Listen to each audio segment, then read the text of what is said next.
Russia Ukraine యుద్ధాన్ని ఆపేందుకు America అధ్యక్షుడు Trump తీవ్ర ప్రయత్నాలు చేస్తున్నారు.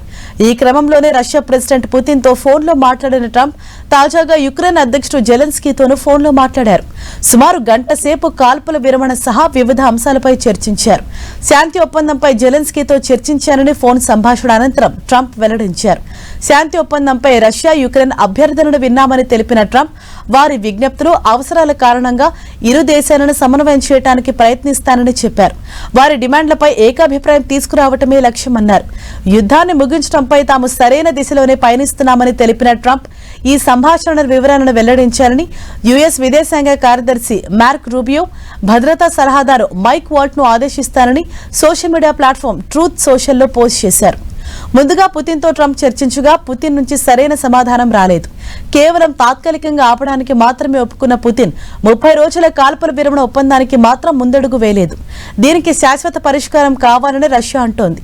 రష్యా యుక్రెయిన్ 30 రోజుల శాంతి ఒప్పందంతో ఎలాంటి ఉపయోగం లేదని, అది కేవలం యుక్రెయిన్ ఆర్మీకి కాస్త రిలాక్స్ కావటానికి మాత్రమే పనికొస్తుందని రష్యా అంటోంది.